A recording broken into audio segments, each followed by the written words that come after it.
Avec cette capsule, nous souhaitons vous présenter ce que sont les aliments non transformés, minimalement transformés, transformés et hautement transformés, et vous parler des inconvénients liés à la consommation de produits alimentaires hautement transformés et les avantages de favoriser des aliments peu transformés. Nous vous proposerons également quelques moyens pour y arriver.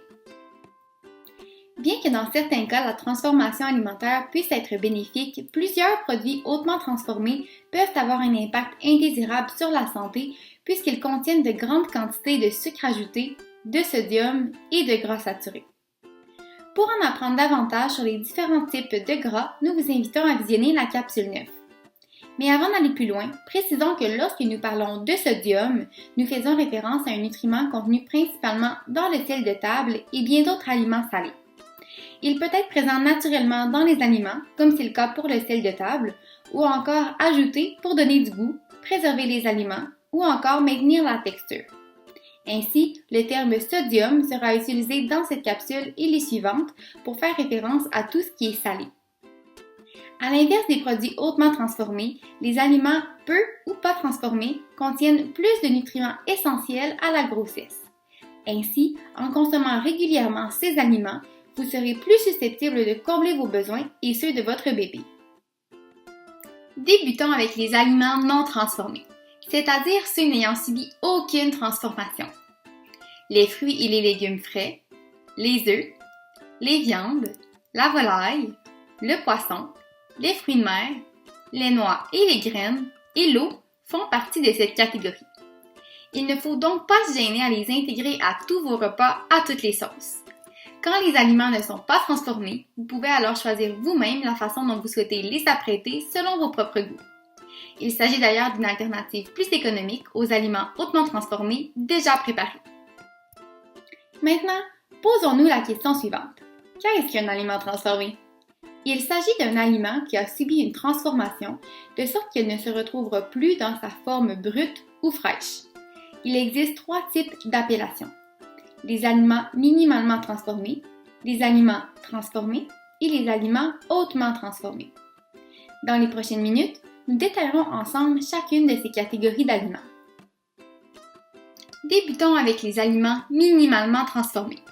Ceux-ci sont considérés comme minimalement ou peu transformés puisqu'ils ont subi une transformation pour les préserver plus longtemps, comme la congélation, la déshydratation et la pasteurisation. Par exemple, les fruits et les légumes surgelés ou séchés, les légumineuses sèches, le riz, les pâtes alimentaires, le couscous, la farine et le lait sont des aliments minimalement transformés. Ces aliments, même s'ils sont transformés, font partie d'une alimentation saine. Ainsi, nous vous recommandons d'utiliser ces aliments comme des ingrédients de base pour cuisiner différents repas et collations.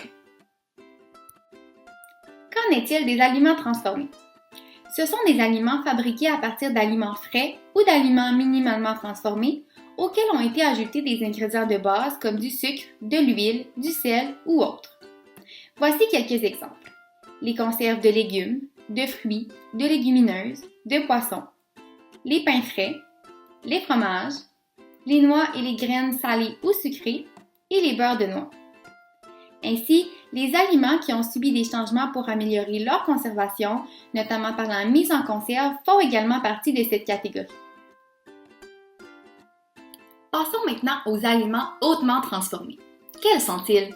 Pensez par exemple aux aliments de restauration rapide, aux plats et bouchées surgelés, à certaines céréales à déjeuner très sucrées, aux croustilles et autres grignotines salées, aux biscuits, aux barres chocolatées, aux bonbons, aux pâtisseries industrielles comme les muffins et les gâteaux pré-préparés, aux saucisses et autres charcuteries, aux soupes et aux sauces instantanées, et aux boissons sucrées comme les boissons gazeuses, les boissons énergisantes et les cocktails de fruits.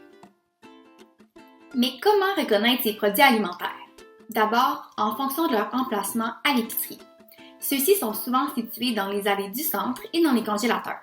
Attention, car on retrouve aussi des aliments intéressants à ces endroits, comme par exemple les fruits et les légumes surgelés, les légumineuses en conserve, le riz et les pâtes alimentaires. Vous pouvez également les identifier grâce à leur emballage. Ceux-ci contiennent souvent des listes d'ingrédients longues et compliquées avec des mots parfois difficiles à comprendre. Voyons par exemple la liste des ingrédients des fameux biscuits à la guimauve enrobés de chocolat. Certains de ces ingrédients ne vous semblent-ils pas complexes et difficiles à comprendre?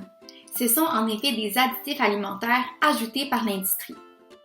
Toutefois, sachez que la présence d'additifs alimentaires est nécessaire pour la bonne conservation des aliments et que ceux-ci ne se retrouvent pas uniquement dans les aliments hautement transformés.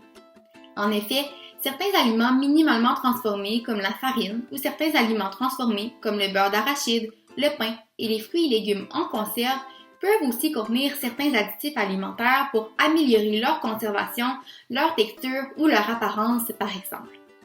D'ailleurs, en ce qui a trait aux additifs alimentaires, sachez que ceux-ci sont tous réglementés par Santé Canada.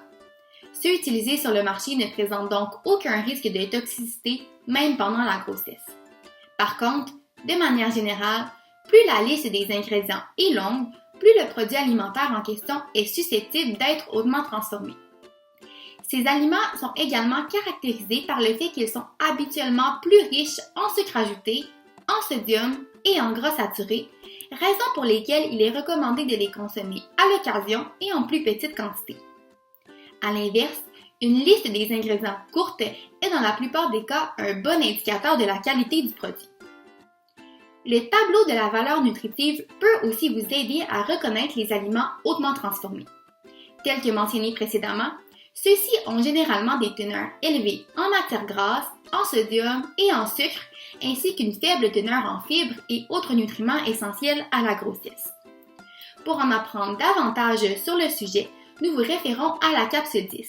Elle vous permettra de vous familiariser avec la lecture des étiquettes nutritionnelles afin de bien les comprendre.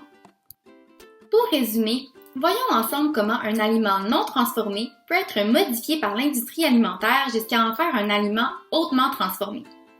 En débutant avec une pomme fraîche qui est un aliment non transformé, celle-ci peut devenir un aliment minimalement transformé, par exemple des tranches de pommes déshydratées ou surgelées, ou encore un aliment transformé comme le jus de pomme fait concentré auquel du sucre aurait pu être ajouté, ou encore une compote de pommes. Finalement, cette même pomme peut être apprêtée de manière à faire partie intégrante d'un produit alimentaire hautement transformé, comme une tarte aux pommes du commerce. Rappelez-vous toutefois que tous ces aliments peuvent faire partie d'un mode de vie sain selon leur fréquence de consommation. Maintenant, que pouvez-vous faire concrètement pour favoriser la consommation d'aliments peu transformés? Vous pourriez cuisiner plus souvent, car en cuisinant, vous avez la possibilité d'utiliser plus d'aliments non ou peu transformés. Privilégiez les aliments qui n'ont pas d'emballage et ceux qui ont une courte liste des ingrédients faciles à comprendre, c'est-à-dire sans ingrédients artificiels. De plus, vous pouvez remplacer les aliments hautement transformés par les alternatives suivantes. Par exemple, vous pourriez remplacer les boissons sucrées par de l'eau à laquelle vous pouvez ajouter un trait de jus de citron, des fruits ou des herbes fraîches. Utilisez vos restes de poulet cuit au lieu de produits de charcuterie dans vos sandwichs. Choisir des flocons d'avoine entières plutôt que des flocons d'avoine instantanés sucrés et ajoutez-y ensuite des fruits, du beurre d'arachide ou encore des noix et des graines pour en relever la saveur. Pourquoi ne pas remplacer votre beurre d'arachide régulier par un beurre d'arachide naturel? Cuisinez des versions maison d'aliments hautement transformés que vous aimez, comme les muffins ou les biscuits pour les collations, ou encore une sauce bolognaise. Finalement, vous pouvez aussi cuisiner vos propres repas surgelés en choisissant une recette saine à congeler en portions individuelles dans des contenants hermétiques allant au congélateur. Mais que devez-vous retenir de tout ça? Eh bien que tous les aliments font partie d'une saine alimentation. Or, rappelez-vous que la consommation régulière d'aliments non ou peu transformés fournira à votre corps et à votre bébé les éléments nutritifs dont ils ont besoin.